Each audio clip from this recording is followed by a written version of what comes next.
നമുക്കൊരു നിമിഷം തമ്പുരാന്റെ സന്നിധിയിൽ എഴുന്നേറ്റ് നിന്നുകൊണ്ട് ദൈവത്തോട് നമുക്ക് ആത്മാർത്ഥമായി പ്രാർത്ഥിക്കാം. കർത്താവായ ഈശോയെ, കാരുണ്യവാനായ പിതാവേ, ഈ ലോകമാസകലം യഫാത്തയുടെ ശുശ്രൂഷ കൂടിക്കൊണ്ടിരിക്കുന്ന സകല മക്കളെയും നിന്റെ പരിശുദ്ധാത്മാവിനാലും വചനത്താലും ശക്തിപ്പെടുത്തണമേ എന്ന് ഞങ്ങൾ പ്രാർത്ഥിക്കുന്നു. ദൈവമേ നന്ദി, യേശുവേ നന്ദി, പരിശുദ്ധാത്മാവേ സ്തോത്രം. നമുക്ക് തമ്പുരാന്റെ സന്നിധിയിൽ ശാന്തമായി ഇരിക്കാം.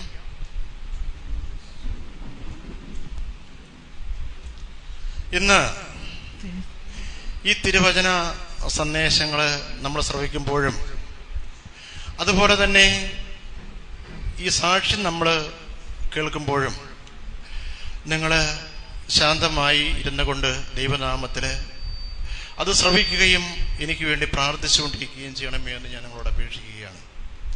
പ്രിയമുള്ള സഹോദരങ്ങളെ,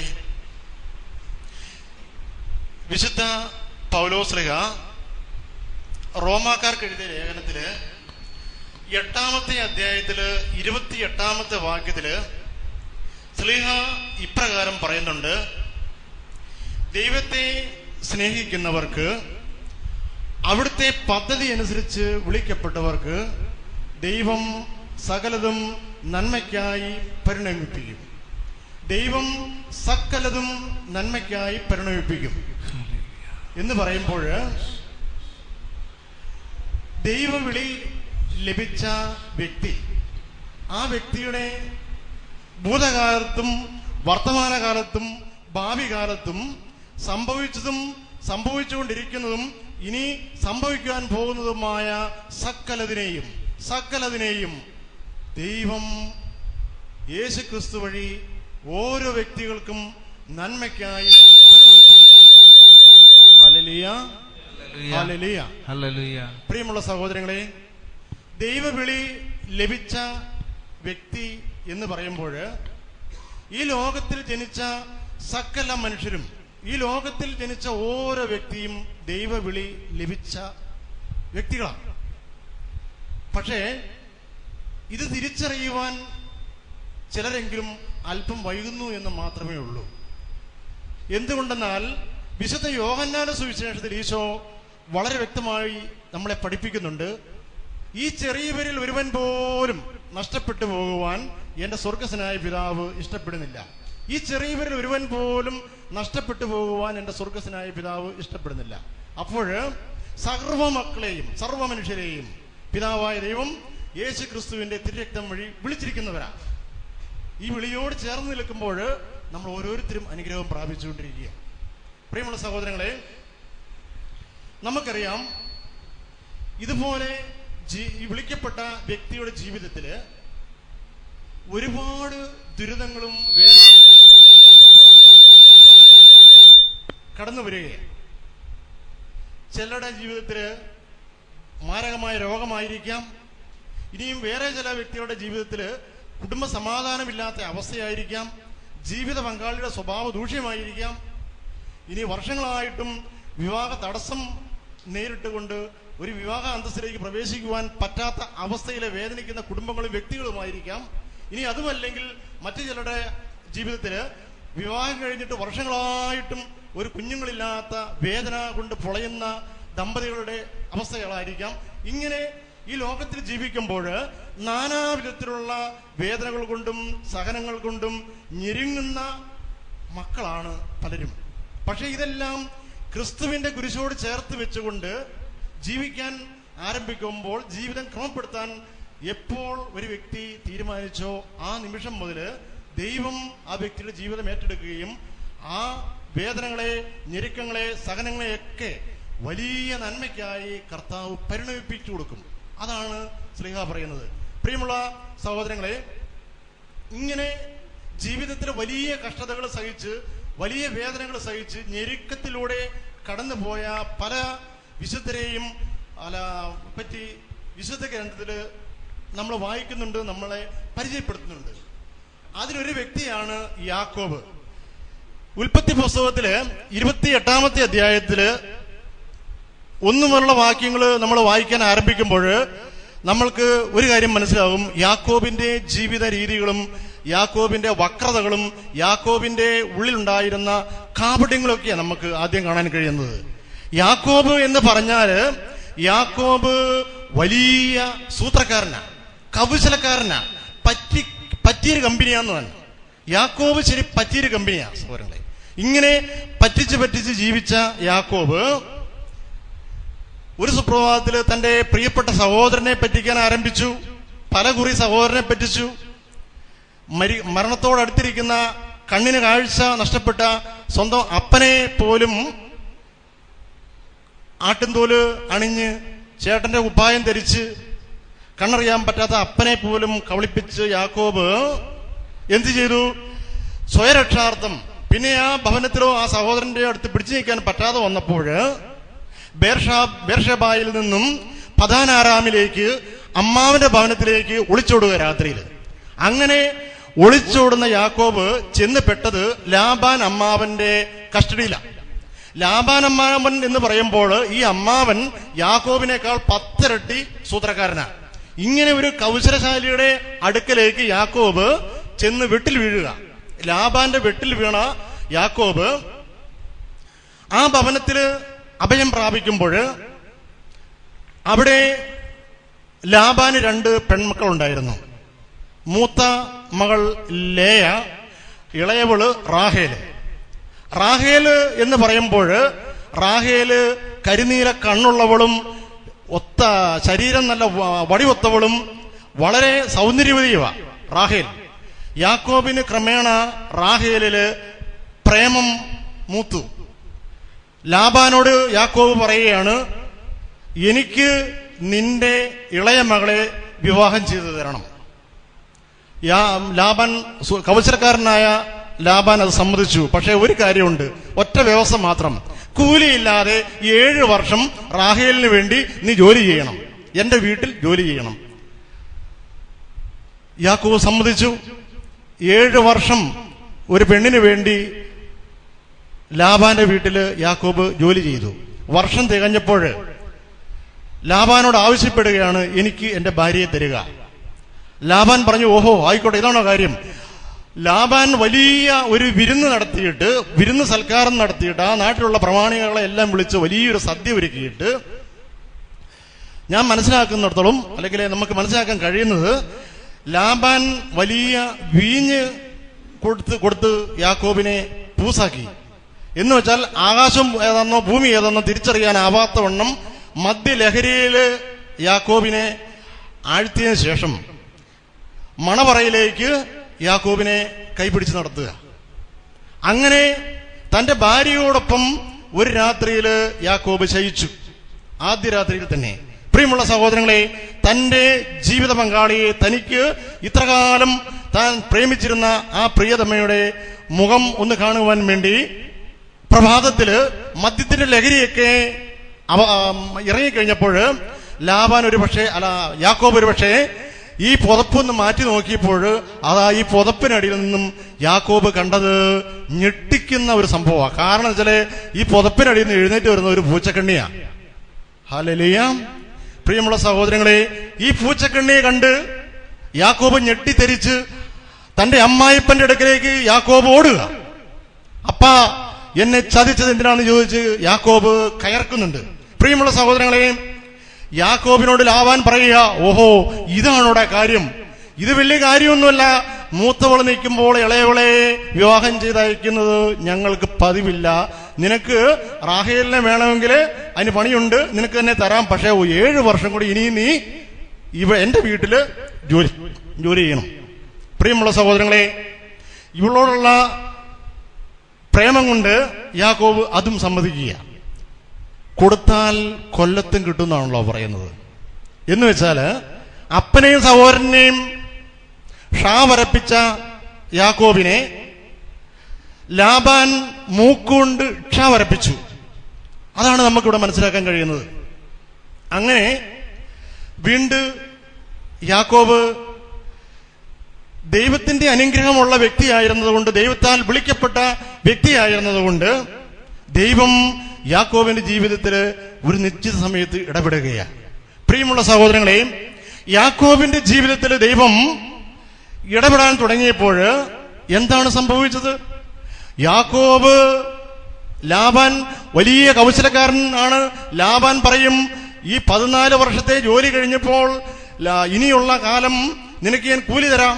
ഒരു കാര്യം ചെയ്തോ, എന്റെ വലിയ ആട്ടിൻ പറ്റത്തിൽ നിന്നും പുള്ളിയുള്ള ആടെല്ലാം ഇന്നു മുതൽ നിന്റേതായിരിക്കുമെന്ന് എപ്പോൾ ലാബാൻ പറയുന്നോ ആ നിമിഷം മുതൽ പ്രസവിക്കുന്ന ആടുകൾ മുഴുവനും പുള്ളിയുള്ളതായിരിക്കും. ഹല്ലേലൂയ! ദൈവത്തിന്റെ ഇടപെടല്. അങ്ങനെ ലാബാന് മനസ്സിലായി ഇത് ശരിയായില്ല. ആട്ടിൻ പറ്റങ്ങള് യാക്കോബിന് പെരുകാൻ തുടങ്ങിയപ്പോൾ ലാബാൻ യാക്കോബിനെ വിളിച്ചിട്ട് പറഞ്ഞു, ബാബാ, ഒരു പരിപാടിയുണ്ട്. ഇനി മുതൽ പൊട്ടുള്ളതല്ല, പുള്ളിയുള്ള ആടുകളെല്ലാം നിന്റേതായിരിക്കും. പൊട്ടുള്ളത് പോട്ടെ, അതൊക്കെ നീ എടുത്തു. ഇനി മുതൽ പൊട്ടുള്ളത് നിനക്ക് തരികയില്ല, പുള്ളിയുള്ള ആടുകൾ മുഴുവനും നിന്റേതായിരിക്കും. പ്രിയമുള്ള സഹോദരങ്ങളെ, അവിടുന്ന് അങ്ങോട്ട് പ്രസവിക്കാൻ തുടങ്ങിയ ആടുകൾ മുഴുവനും പുള്ളിയുള്ളതായിരിക്കും. പിന്നെ കുറച്ചു കാലം കഴിയുമ്പോഴത്തേക്ക് ലാബാന് മനസ്സിലായി ഇവൻ വലിയ സമ്പന്നനാകാൻ പോവാണ്. അതുകൊണ്ട് അവനെ വിളിച്ചിട്ട് ആ കരാർ റദ്ദ് ചെയ്തുകൊണ്ട് പറഞ്ഞു, ഇനി മുതൽ വരയുള്ള ആടുകൾ മുഴുവൻ നിന്റേതായിരിക്കും. ലാബാൻ എപ്പോൾ വരയുള്ള ആടുകൾ മുഴുവനും യാക്കോബേ നിന്റേതായിരിക്കും എന്ന് പറഞ്ഞോ ആ നിമിഷം മുതൽ പ്രസവിച്ച ആടുകൾ മുഴുവനും, പ്രസവിക്കുന്ന ആടുകൾ മുഴുവനും ഈ വരയുള്ള ആടുകളെ കുഞ്ഞുങ്ങളെ പ്രസവിക്കാൻ തുടങ്ങി. അങ്ങനെ ദൈവം യാക്കോബിന്റെ ജീവിതത്തിൽ വലിയ അനുഗ്രഹങ്ങൾ ചൊരിയാൻ തുടങ്ങി. ദൈവത്തെ സ്നേഹിക്കുന്നവർക്ക്, അവിടുത്തെ പദ്ധതി അനുസരിച്ച് വിളിക്കപ്പെട്ടവർക്ക് തന്റെ ജീവിതത്തിൽ, തന്റെ കുടുംബത്തിൽ സംഭവിക്കാൻ പോകുന്ന സകലതും ദൈവം നന്മയ്ക്കായി പരിണമിപ്പിക്കും. പ്രിയമുള്ള സഹോദരങ്ങളെ, ഇങ്ങനെ യാക്കോബിനെ പോലെ ജീവിച്ച അല്ലെങ്കിൽ ജീവിക്കുന്ന പല വ്യക്തികളെയും കൗശലം കൊണ്ട്, സൂത്രം കൊണ്ട്, തട്ടിപ്പ് കൊണ്ട്, വഞ്ചന കൊണ്ട് ജീവിക്കുന്ന അനേകര് ഒരു പക്ഷേ നമ്മുടെ ഇടയിൽ ഉണ്ടാവാം. എന്റെ ജീവിതത്തിൽ ഞാൻ എന്നെക്കുറിച്ച് തന്നെ പറയുമ്പോൾ യാക്കോബിനേക്കാൾ യാക്കോബിന്റെ കുടുംബക്കാരെ അല്ലെ വീട്ടിലുള്ള സഹോദരനെയും അപ്പനെയും മാത്രമേ വഞ്ചിച്ചതായിട്ട് നമുക്ക് കാണാൻ പറ്റുള്ളൂ. എന്നാൽ എന്റെ ജീവിതത്തിൽ പ്രിയമുള്ള സഹോദരങ്ങളെ, ഞാൻ എന്നെക്കുറിച്ച് സാക്ഷ്യപ്പെടുത്തുമ്പോൾ, എന്റെ ജീവിത അനുഭവം പറയുമ്പോൾ, കേരളത്തിന്റെ വിവിധ ഭാഗങ്ങളില് നിരവധി മനുഷ്യരെ വ്യത്യസ്തങ്ങളായ പേരുകളില് പല പല ടൗണുകളിലും പട്ടണങ്ങളിലും പ്രത്യക്ഷപ്പെട്ടുകൊണ്ട് നിരപരാധികളായ, നിർധനരായ നിരവധി മനുഷ്യരെ നിഷ്കരണം വഞ്ചിച്ച മഹാഭാവിയാണ് പ്രിയമുള്ളവരെ ഞാന്. എന്ന് വെച്ചാല് ഇങ്ങനെ വഞ്ചിച്ച് എടുത്ത തുക കൊണ്ട്, പണം കൊണ്ട് കോഴിക്കോട് ഡിസ്ട്രിക്റ്റിലുള്ള കുന്നമംഗലം എന്നും മുക്കമെന്നും പറയുന്ന 2 ടൗണുകളിൽ എനിക്ക് ഓരോ ബിസിനസ് സ്ഥാപനങ്ങളുണ്ടായിരുന്നു. പ്രിയമുള്ള സഹോദരങ്ങളെ, പ്രാരംഭഘട്ടത്തില് ഈ ബിസിനസ് സ്ഥാപനങ്ങൾ രണ്ടും വളരെയേറെ ലാഭകരമായ രീതിയിലാണ് ഓടിക്കൊണ്ടിരുന്നത്. ദുഷ്ടനെ ദൈവം പന പോലെ വളർത്തും. പക്ഷേ ഇത് അണയാൻ പോകുന്ന വിളക്കിന്റെ അവസാനത്തെ ആളിക്കത്തലായിരുന്നു എന്ന് ഞാൻ വളരെ വൈകിയാണ് തിരിച്ചറിഞ്ഞത്. അങ്ങനെ ബിസിനസ് വളരെ ലാഭകരമായ രീതിയിൽ ഓടിക്കൊണ്ടിരിക്കുമ്പോൾ ഈ ലാഭം അമിതമായപ്പോൾ, ലാഭം കുന്നുകൂടാൻ തുടങ്ങിയപ്പോൾ വളരെയേറെ സുഹൃത്തുക്കൾ എന്നോട് ചേരാൻ തുടങ്ങി, അവരെന്നോട് ഒട്ടിച്ചേരാൻ തുടങ്ങി. അങ്ങനെ ഈ സുഹൃത്തുക്കളുടെയൊക്കെ സഹകരണത്തോടുകൂടി വളരെ ആർഭാടമായി ഞാൻ ജീവിക്കുക, ദൂർത്തടിച്ച് ജീവിക്കുക, ഇഷ്ടംപോലെ പണം കൊണ്ട് എല്ലാ തെമ്മാടിത്തരങ്ങളും കാണിച്ചുകൊണ്ട് ജീവിക്കുക. അങ്ങനെ ജീവിക്കുന്ന വേളയിലാണ് എന്റെ വിവാഹം നടക്കുന്നത്. എന്റെ വിവാഹം നടന്നതോടുകൂടി പ്രിയമുള്ള സഹോദരങ്ങളെ, എന്റെ കണ്ടകശനി ആരംഭിക്കുക എന്ന് പറഞ്ഞാല് എന്റെ ജീവിതത്തിലെ വിവരിക്കാനാവാത്ത വൻ തകർച്ചകൾക്ക് തുടക്കം കുറിച്ചു. സങ്കീർത്തനം 39 ഇപ്രകാരം പറയുന്നുണ്ട്: പാപം മൂലം കർത്താവ് മനുഷ്യനെ ശിക്ഷിക്കാൻ ആരംഭിക്കുമ്പോൾ അവന് പ്രിയങ്കരങ്ങളായതിനെ മുഴുവനും അവിടുന്ന് കീടത്തെ പോലെ നശിപ്പിച്ചു കളയുമെന്ന്. പാപം മൂലം കർത്താവ് മനുഷ്യനെ ശിക്ഷിക്കാൻ ആരംഭിക്കുമ്പോൾ അവന് പ്രിയങ്കരങ്ങളായതിനെ മുഴുവനും അവിടുന്ന് കീടത്തെ പോലെ നശിപ്പിച്ചു കളയും. പ്രിയമുള്ള സഹോദരങ്ങളെ, എന്റെ വിവാഹം കഴിഞ്ഞു. അതോടുകൂടി എന്റെ വലിയ ലാഭം എനിക്കുണ്ടാക്കി തന്നുകൊണ്ടിരുന്ന ബിസിനസ് സ്ഥാപനങ്ങൾ രണ്ടും വെള്ളത്തിലെ നീർക്കുമിള പോലെ പൊട്ടിപ്പോയി. അതോടുകൂടെ 10 രൂപയ്ക്ക് വഴിയില്ലാതെ ഞാൻ ഉഴലുവാൻ തുടങ്ങി. എന്റെ കടക്കാരെല്ലാം എന്നെ അന്വേഷിച്ച് വീട്ടിലേക്ക് വരാൻ തുടങ്ങി. എനിക്ക് കിടന്നിട്ടുറക്കമില്ല, ഭക്ഷിക്കാനാണെങ്കിൽ ആഹാരവുമില്ല. പ്രിയമുള്ള സഹോദരങ്ങളെ, അങ്ങനെ എന്റെ ജീവിതം താളം തെറ്റുവാൻ തുടങ്ങി. ഞാന് പറയുകയാണെങ്കിൽ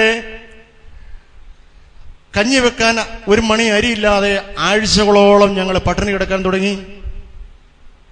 എന്റെ സ്വർഗസ്വനായ പിതാവിനെ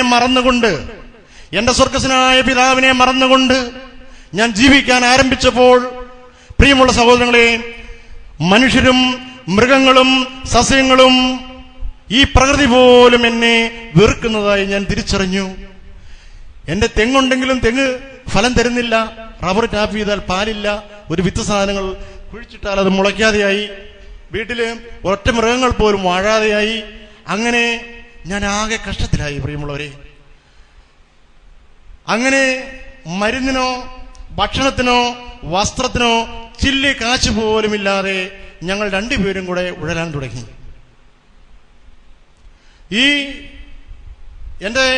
എന്നോട് ഏറ്റവും അടുത്തു നിന്ന സുഹൃത്തുക്കളായി നടിച്ചിരുന്നവരെല്ലാം എന്റെ ശത്രുക്കളായി മാറാൻ തുടങ്ങി. എനിക്ക് ഒരു മനുഷ്യനും 10 പൈസ പോലും കടം തരാതെയായി. മനുഷ്യരെല്ലാം എന്നെ കാണുമ്പോൾ വെറുപ്പോടുകൂടെ പുച്ഛത്തോടുകൂടെ മുഖം തിരിച്ചു നടക്കാൻ തുടങ്ങി. അങ്ങനെ വലിയ ഞെരുക്കത്തിന്റെ അവസ്ഥയിൽ ഞാൻ നിൽക്കുമ്പോൾ എന്റെ ജീവിതത്തിൽ മറ്റൊരു സംഭവം കൂടെ കടന്നു വന്നു. എന്റെ ജീവിതത്തിൽ ഒരിക്കലും എനിക്ക് കുഞ്ഞുങ്ങളുണ്ടാവുകയില്ല. Praise the lord, hallelujah, hallelujah. ഒന്ന് ഉറക്കെ പറഞ്ഞേ, ഹല്ലേലൂയ, ഹല്ലേലൂയ. പാപം മൂലം കർത്താവ് മനുഷ്യനെ ശിക്ഷിക്കാൻ ആരംഭിക്കുമ്പോൾ അവന് പ്രിയങ്കരങ്ങളായതിനെ മുഴുവനും അവിടുന്ന് കീടത്തെ പോലെ നശിപ്പിക്കും. പ്രിയമുള്ള സഹോദരങ്ങളെ, ചികിത്സ ആരംഭിച്ചു. പല ഡോക്ടർമാരെയും മാറി മാറി സമീപിച്ചു. എല്ലാ ഡോക്ടർമാർക്കും ഒന്ന് മാത്രമേ പറയാനുണ്ടായിരുന്നുള്ളൂ: അസാധ്യം, അസാധ്യം. ഈ കാര്യത്തിന് വേണ്ടി, ഈ വിഷയത്തിന് വേണ്ടി മരുന്ന് കഴിച്ചിട്ട് യാതൊരു പ്രയോജനവുമില്ല. അങ്ങനെ കുഞ്ഞുങ്ങളില്ലാതെ വർഷങ്ങൾ 5 കടന്നുപോയി. ജീവിതത്തിൽ ഉത്കണ്ഠകളും നിരാശകളും നാൾക്കുനാൾ പെരുകി വരുവാൻ തുടങ്ങി. അതിനും പുറമെ അടുത്തുള്ള എന്നെ അറിയുന്ന ആൾക്കാരെല്ലാം ഞങ്ങളെ 2 പേരെയും മച്ച എന്നും മച്ചി എന്നും വിളിച്ചുകൊണ്ട് പരസ്യമായി ആക്ഷേപിക്കാനും തുടങ്ങി. ഇതുകൂടെ ആയപ്പോൾ വറചട്ടിക്കകത്തുനിന്ന് എരുതിയിലേക്ക് വീണതുപോലെ കൂടുതലായിട്ട് ഞങ്ങൾ വെന്തുരുകാൻ തുടങ്ങി. സഹോദരങ്ങളെ, അവസാനം ഏറ്റവും പ്രഗത്ഭനായ ഒരു ഡോക്ടറെ ഞാൻ സമീപിച്ചു. എന്റെ ഈ മനുഷ്യ ശരീരത്തിൽ നിന്നും ഒരു കുഞ്ഞുണ്ടാവാനുള്ള 1% സാധ്യതയെങ്കിലും ഉണ്ടോ എന്നറിയുന്നതിന് വേണ്ടി ബ്ലഡും സെമനും എടുത്ത് തിരുവനന്തപുരത്തേക്ക് അയച്ചു കൊടുത്തു. റിസൾട്ട് വന്നപ്പോൾ ഞാൻ ഡോക്ടറെ സമീപിച്ചു.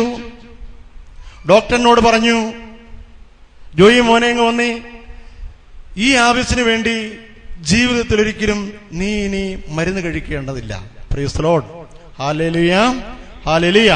കാരണം എന്താണെന്ന് വെച്ചാല് നിന്റെ ശരീരത്തിൽ നിന്നും ഒരു കുഞ്ഞുണ്ടാവാനുള്ള 1% സാധ്യത പോലും കാണുന്നില്ല. ഹല്ലേലൂയ. പ്രിയമുള്ള സഹോദരങ്ങളെ, അങ്ങനെ വളരെ നിരാശയോടുകൂടി ഈ വാർത്ത കേട്ടപ്പോൾ വളരെ തകർന്ന മനസ്സോടുകൂടി ഞാൻ ആ ഡോക്ടറുടെ വസതിയിൽ നിന്നും പടിയിറങ്ങുക. അന്ന് ഞാനൊരു സത്യം തിരിച്ചറിഞ്ഞു: ഈ ലോകത്തെ കൊണ്ടോ ഇവിടുത്തെ വൈദ്യശാസ്ത്രത്തെ കൊണ്ടോ നിരീശ്വരവാദിയും മുഴുഭാവിയുമായ എന്നെ രക്ഷിക്കാൻ സാധ്യമല്ല എന്നുള്ള ഒരു സത്യം അന്ന് ഞാൻ തിരിച്ചറിഞ്ഞു. ആ തിരിച്ചറിവ് മറ്റൊരു വഴിത്തിരിവിലേക്കുള്ള തുടക്കമായിരുന്നു സഹോദരങ്ങളെ. അങ്ങനെ അന്ന് മുതൽ ഞാൻ ദൈവത്തെ അന്വേഷിക്കാൻ ആരംഭിച്ചു. Price the lord, hallelujah, hallelujah. പ്രിയമുള്ള സഹോദരങ്ങളെ, നമ്മുടെ നിക്കോദേമോസ് രാത്രിയിൽ രഹസ്യമായിട്ട് യേശുവിന്റെ അടുത്ത് പോയതുപോലെ ഞാൻ ജീവിതത്തിൽ ആദ്യമായി ആരും അറിയാതെ വളരെ രഹസ്യമായിട്ട് ദുരഭിമാനിയാണ്, വലിയ ദുരഭിമാനിയായിരുന്നു ഞാൻ. ദുരഭിമാനിയായ ഞാൻ ആരും അറിയാതെ ഡിവൈൻ ധ്യാന കേന്ദ്രത്തിലേക്ക് കടന്നു ചെന്നു. ഡിവൈൻ ധ്യാന കേന്ദ്രത്തിലേക്ക് കടന്നു ചെല്ലുമ്പോൾ അവിടെ ബഹുമാനപ്പെട്ട പനക്കിലച്ചന്റെ അത്യുജ്വലമായ വചനപ്രഘോഷം നടന്നുകൊണ്ടിരിക്കുകയാണ്. ഒരു ദിവസം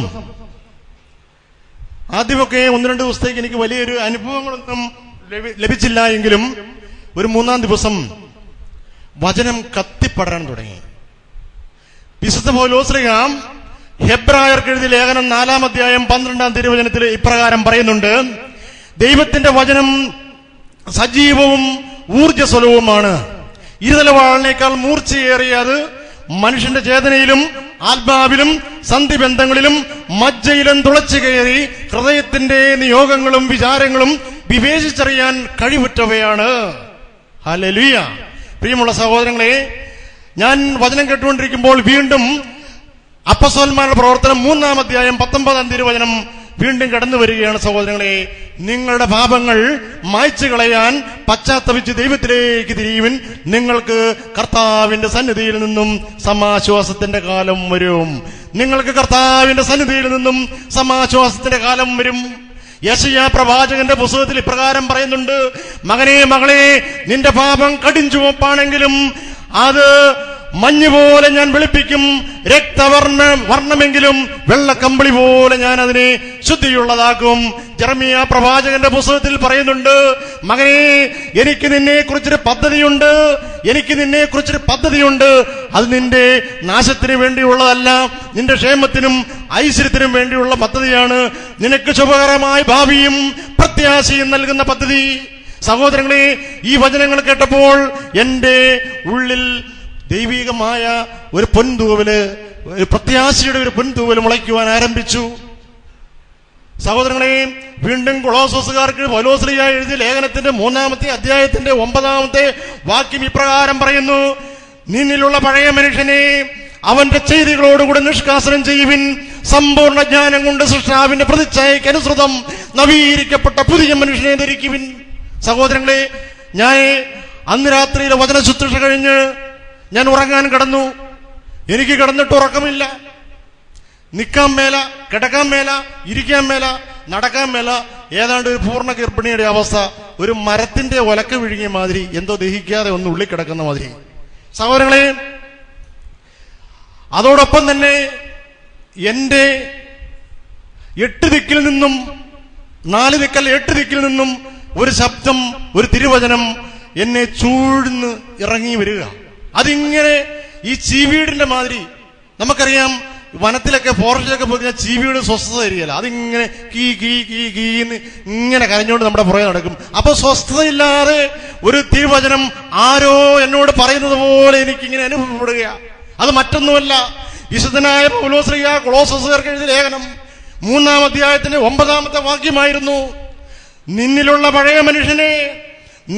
പഴയ മനുഷ്യനെ അവന്റെ ചെയ്തികളോടുകൂടെ നിഷ്കാസനം ചെയ്യുവിൻ, സമ്പൂർണ്ണ ജ്ഞാനം കൊണ്ട് സൃഷ്ടാവിന്റെ പ്രതിച്ഛായയ്ക്ക് അനുസൃതം നവീകരിക്കപ്പെട്ട പുതിയ മനുഷ്യനെ ധരിക്കുവിൻ. നേരം വെളുക്കോളം ഈ തിരുവചനം ഇങ്ങനെ എന്നെ ശല്യപ്പെടുത്തിക്കൊണ്ടിരിക്കുക, അസഹ്യപ്പെടുത്തിക്കൊണ്ടിരിക്കുക. ഈ ചീവീടിന്റെ മാതിരി ഇതിങ്ങനെ കരഞ്ഞുകൊണ്ടിരിക്കുക. നേരം വെളുത്തപ്പോൾ അത് മാറൂന്ന് ഞാൻ വിചാരിച്ച് ചായ കുടിക്കാൻ പോകുമ്പോഴാരോ എന്റെ പുറകെ ഇങ്ങനെ കൂടുക. കുറെ 8 ദിക്കിന്ന് ഇങ്ങനെ പറയുക: പഴയ മനുഷ്യനെ, നിന്നിലുള്ള പഴയ മനുഷ്യനെ അവന്റെ ചെയ്തികളോട് നിഷ്കാസനം ചെയ്യുന്നു, സമ്പൂർണ്ണ ജ്ഞാനം കൊണ്ട് സൃഷ്ടാവിന്റെ പ്രതിച്ഛായയ്ക്ക് അനുസൃതം നവീകരിക്കട്ടെ പുതിയ മനുഷ്യൻ. ഞാൻ എതിരെ തിരിഞ്ഞു നോക്കിയാലും ആരാണെന്ന് എനിക്ക് കാണാൻ പറ്റിയില്ല. ഈ തിരുവചനം എന്നെ വല്ലാതെ വ്രണപ്പെടുത്തിക്കൊണ്ടിരിക്കുക. അങ്ങനെ 2-ാം ദിവസം 4-ാം ദിവസം വീണ്ടും ധ്യാനം ആരംഭിച്ചു. അന്നും പനക്കിലച്ചനാണ്. അപ്പോഴതാ വലിയ ഇരുതലവാളിനേക്കാൾ മൂർച്ചയേറിയ തിരുവചനം വീണ്ടും കടന്നു വരിക. ലൂക്കായുടെ സുവിശേഷം 19-ാം അധ്യായം 10-ാം തിരുവചനം: നഷ്ടപ്പെട്ടു പോയതിനെ അന്വേഷിച്ച് കണ്ടെത്തി രക്ഷിക്കുന്നതിനാണ് മനുഷ്യപുത്രൻ വന്നിരിക്കുന്നത്. നഷ്ടപ്പെട്ടു പോയതിനെ അന്വേഷിച്ച് കണ്ടെത്തി രക്ഷിക്കുന്നതിന് വേണ്ടിയാണ് മനുഷ്യപുത്രൻ വന്നിരിക്കുന്നത്. യോഹന്നാന്റെ സുവിശേഷം 3-ാം അധ്യായം 17-ാം വാക്യം ഇങ്ങനെ പറയുന്നു: ദൈവം തന്റെ പുത്രനെ ലോകത്തിലേക്ക് അയച്ചത് ലോകത്തെ ശിക്ഷയ്ക്ക് വിധിക്കാൻ വേണ്ടിയല്ല, പ്രത്യുത അവൻ വഴി ലോകം രക്ഷ പ്രാപിക്കേണ്ടതിനാണ്. Hallelujah, hallelujah. പ്രിയമുള്ള സഹോദരങ്ങളെ, അങ്ങനെ എന്റെ ജീവിതത്തില് എനിക്ക് ഇരിക്കപ്രതിയില്ലാതെ ആയപ്പോൾ ഒരു കാര്യം ഞാൻ തീരുമാനിച്ചു. എന്റെ സ്വർഗസ്ഥനായ പിതാവിന്റെ പുത്രനായ യേശുവേ, എന്റെ ജീവിതത്തില് നാളിതുവരെ ചെയ്തതും ഇനി ചെയ്യാൻ വേണ്ടി ഞാൻ പദ്ധതികൾ തയ്യാറാക്കിയിരിക്കുന്നതുമായ സകലവിധ അപരാധങ്ങളും പാപങ്ങളും എന്റെ ജീവിതത്തില് ഇന്നോളം സംഭവിച്ചതും ഇനി സംഭവിക്കാനിരിക്കുന്നതും സംഭവിച്ചുകൊണ്ടിരിക്കുന്നതുമായ എല്ലാം നിന്റെ രക്തമണിഞ്ഞ കാൽ ചുവട്ടിൽ ഞാനിതാ സമർപ്പിക്കുന്നു എന്ന് പറഞ്ഞ് ഞാനൊരു പുതിയ വ്യക്തിയായി രൂപാന്തരപ്പെടുവാൻ ആരംഭിച്ചപ്പോൾ, കർത്താവായ യേശു ക്രിസ്തുവിന്റെ തൃപ്പാദത്തില് സകലതും സമർപ്പിച്ചപ്പോൾ, ആ മണിക്കൂർ മുതൽ ഇന്ന് നിങ്ങളോട് സംസാരിച്ചുകൊണ്ടിരിക്കുന്ന ഈ തിരുമണിക്കൂർ വരെ എന്റെ പ്രിയപ്പെട്ട ദൈവമക്കളെ, ഞാൻ നിങ്ങളോട് ഒരു യാഥാർത്ഥ്യം, സത്യം തുറന്നു പറയുകയാണ്. എന്റെ ജീവിതത്തിലോ എന്റെ കുടുംബത്തിലോ ഇതുവരെ ദാരിദ്ര്യ ദുഃഖം എന്ന് പറയുന്നത് ഒന്നുണ്ടായിട്ടേയില്ല. Hallelujah, hallelujah. കരങ്ങൾ ഉയർത്തി ഹല്ലേലൂയ, ഹല്ലേലൂയ, ഹല്ലേലൂയ. ദൈവമേ മഹത്വം, ദൈവമേ നന്ദി. പ്രിയമുള്ള സഹോദരങ്ങളെ, അതിനുശേഷം ആ നാളുകൾക്ക് ശേഷം നമ്മുടെ പൂർവ്വപിതാവായ ജോസഫ് എവിടെ ചെന്ന് തൊട്ടാലും അതിനെല്ലാം ദൈവം അനുഗ്രഹിക്കും. ഇതുപോലെ എന്റെ ജീവിതത്തിൽ സംഭവിക്കാൻ തുടങ്ങി. ഞാൻ എവിടെ ചെന്ന് തൊട്ടാലും അതിനെല്ലാം കർത്താവ് അനുഗ്രഹിക്കാൻ തുടങ്ങി. ഞാൻ എന്തിനെല്ലാം വേണ്ടി ഓടി പരാജയപ്പെട്ടോ അതിനെയെല്ലാം കർത്താവ് വിജയത്തിലെത്തിക്കാൻ തുടങ്ങി. പ്രിയമുള്ള സഹോദരങ്ങളെ, ഒരുപക്ഷെ എന്നെ അറിയാവുന്ന ആൾക്കാർ ഏതാണ്ട് ഇവിടെ ഒരു 80% ആൾക്കാർ എന്നെ അറിയുന്ന ആൾക്കാരാ. ഒരു പുളിക്കച്ചവടക്കാരനാണെന്ന് ഞാനൊന്ന് നിങ്ങൾക്കൊക്കെ അറിയാം. ഒരു നിസ്സാരമായ ഒരു പുളിങ്കുരുവിൽ നിന്നും ആരംഭിച്ച കച്ചവടം ദൈവം ആയിരങ്ങളും പതിനായിരങ്ങളും ലക്ഷങ്ങളും കോടികളും തന്ന് പ്രിയമുള്ള സഹോദരങ്ങളെ ഈ മകനെ അനുഗ്രഹിച്ചുകൊണ്ടിരിക്കുകയാണ്. നിങ്ങളുടെ മുമ്പിൽ ഞാനത് സാക്ഷ്യപ്പെടുത്തുകയാണ്. 1-2 ലക്ഷങ്ങളോ അല്ല, കോടിക്കണക്കിന് രൂപയുടെ സമ്പത്ത് തന്ന് ദൈവം എന്നെ ഇന്ന് അനുഗ്രഹിച്ചിട്ടുണ്ട്. Hallelujah, hallelujah. പ്രിയമുള്ള സഹോദരങ്ങളെ, അതുപോലെ തന്നെ നിന്റെ ജീവിതത്തില് ഒരു കാലത്തും ഈ ശരീരത്തിൽ നിന്നും ഈ മനുഷ്യ ശരീരത്തിൽ നിന്നും ഒരു കുഞ്ഞുണ്ടാവുകയില്ല എന്ന് പറഞ്ഞ് വൈദ്യശാസ്ത്രം തള്ളിക്കളഞ്ഞ എന്റെ ജീവിതത്തിലേക്ക് കർത്താവ് കടന്നു വന്നപ്പോൾ, ഞാൻ ഏത് മാസത്തിൽ ധ്യാനം കൂടി ഒരു നവീകരിക്കപ്പെട്ട പുതിയ മനുഷ്യനായി മാറിയോ ആ മാസം തന്നെ എന്റെ ഭാര്യ ഗർഭിണിയായി ദൈവം ഞങ്ങൾക്കൊരു കുഞ്ഞിനെ തന്നെ അനുഗ്രഹിച്ചു. Hallelujah, hallelujah, hallelujah. പ്രിയമുള്ള സഹോദരങ്ങളെ, അങ്ങനെ 6ാമത്തെ വിവാഹം കഴിഞ്ഞിട്ട് 5 വർഷത്തെ കഠിനമായ ചികിത്സയ്ക്ക് ശേഷം 6ാമത്തെ വർഷമാണ് ദൈവം ഞങ്ങൾക്കൊരു കുഞ്ഞിനെ തന്നെ അനുഗ്രഹിച്ചത്. Hallelujah, hallelujah. പ്രിയമുള്ള സഹോദരങ്ങളെ, നമ്മുടെ ദൈവമായ കർത്താവിന് അസാധ്യമായിട്ട് ഈ ലോകത്തിലൊന്നുമില്ല എന്ന് ഉള്ള ഒരു വിശ്വാസ സത്യം ദൈവം വീണ്ടും വീണ്ടും എന്നെ ഓർപ്പിച്ചുകൊണ്ടിരിക്കുകയാണ്. അങ്ങനെയെങ്കിൽ എനിക്ക് നിങ്ങളോട് ഓരോരുത്തരോടും എന്നെ ശ്രമിച്ചുകൊണ്ടിരിക്കുന്ന കണ്ടുകൊണ്ടിരിക്കുന്ന ഈ ലോകത്തിലുള്ള സകല മക്കളോടും എനിക്ക് പറയാനുള്ളത് ഒന്നാണ്. വിശുദ്ധ മത്തായിയുടെ സുവിശേഷം 6ാമത്തെ അധ്യായത്തിലെ 33ാമത്തെ വാക്യം, നിങ്ങൾ ആദ്യം അവിടുത്തെ രാജ്യവും അവിടുത്തെ നീതിയും അന്വേഷിക്കുവിൻ, അതോടൊപ്പം നിങ്ങൾക്ക് ആവശ്യമുള്ളതെല്ലാം ദൈവം കൂട്ടിച്ചേർത്ത് തരും.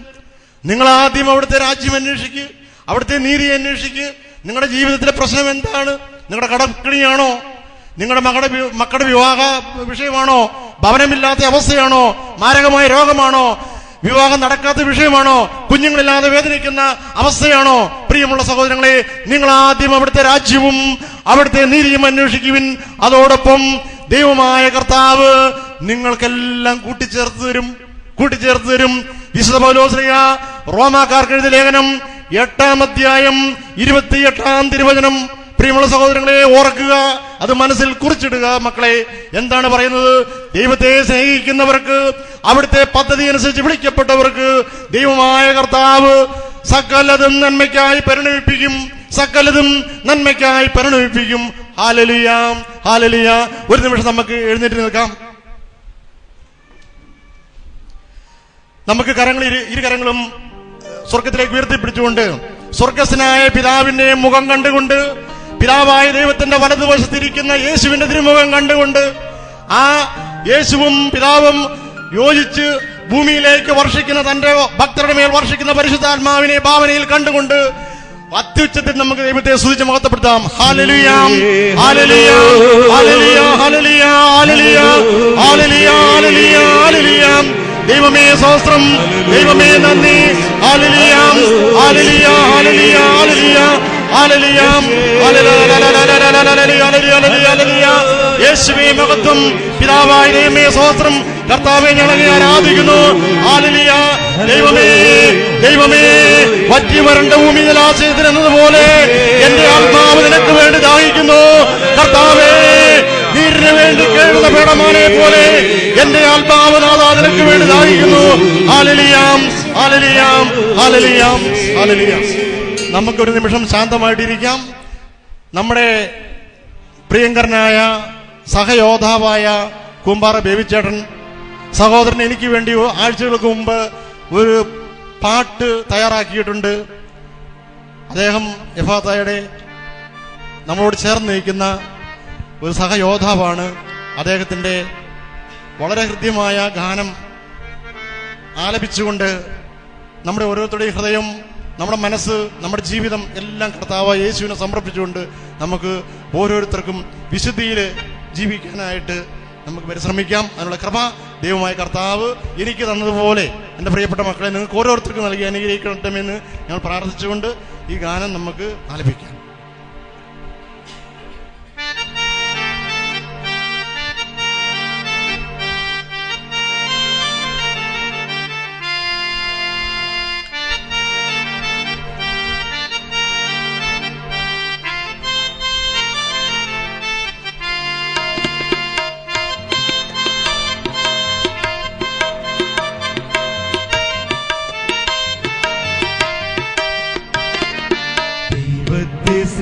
സ്നേഹിക്കുന്നോരിൽ അവിടുത്തെ പദ്ധതിയാൽ വിളിക്കപ്പെട്ടോരിൽ ദൈവത്തെ സ്നേഹിക്കുന്നോരിൽ അവിടുത്തെ പദ്ധതിയാൽ വിളിക്കപ്പെട്ടോരിൽ സകലതും നന്മയായി മാറ്റിടും അവൻ, സകലതും നേട്ടമായി മാറ്റിടും.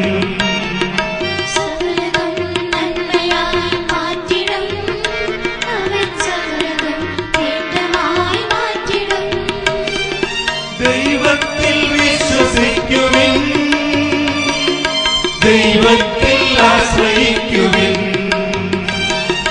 ദൈവത്തിൽ വിശ്വസിക്കുവിൻ, ദൈവത്തിൽ ആശ്രയിക്കുവിൻ. ദൈവത്തെ സ്നേഹിക്കുന്നോരിൽ അവിടുത്തെ പദ്ധതിയാൽ വിളിക്കപ്പെട്ടോരിൽ സകലതും നന്മയായി മാറ്റിടും അവൻ, സകലതും നേട്ടമായി മാറ്റിടും.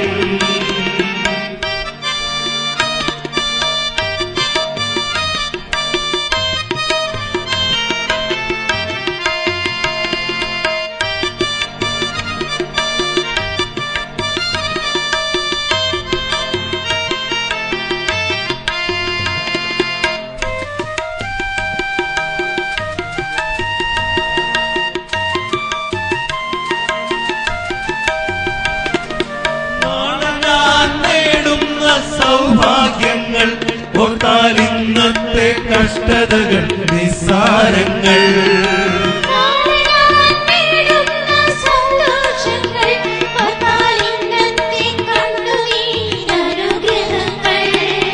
നാളെ ഞാൻ നേടുന്ന സൗഭാഗ്യങ്ങൾ ഓർത്താൽ ഇന്നത്തെ കഷ്ടതകൾ നിസ്സാരങ്ങൾ.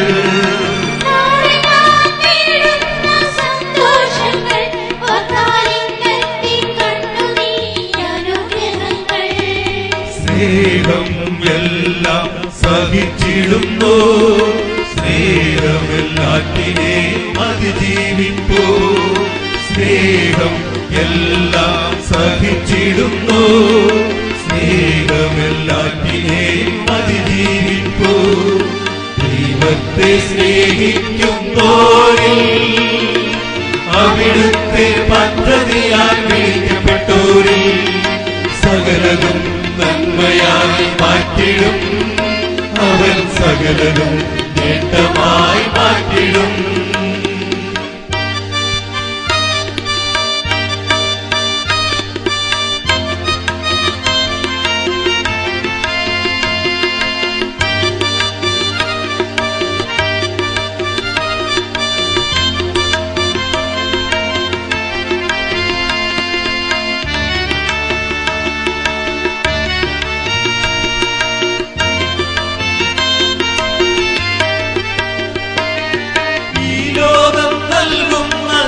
ഭോഗങ്ങൾ എല്ലാം നിമിഷാർത്ഥങ്ങൾക്കുള്ളിൽ തകർന്നടിയും.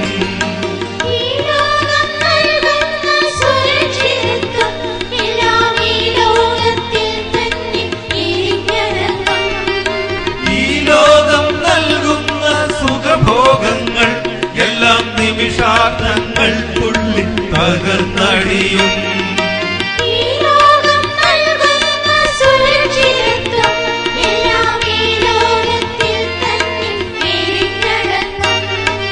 ദൈവത്തിൻ കയ്യിൽ ഞാൻ ഭാഗ്യവാൻ, അവിടെയാണ് അനശ്വര ജീവിതം. ദൈവത്തിൻ കയ്യിൽ ഞാൻ ഭാഗ്യവാൻ, അവിടെയാണ് അനശ്വര ജീവിതം. ദൈവത്തെ സ്നേഹിക്കുന്നോരിൽ, അവിടുത്തെ പദ്ധതിയാൽ വിളിക്കപ്പെട്ടോരിൽ,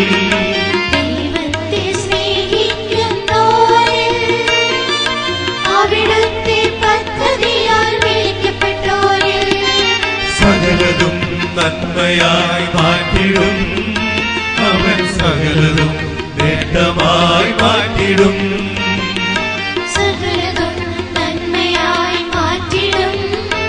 അവൻ സകലതും നേട്ടമായി മാറ്റിടും. ദൈവത്തിൽ വിശ്വസിക്കുവിൻ, ദൈവത്തിൽ ആശ്രയിക്കുവിൻ.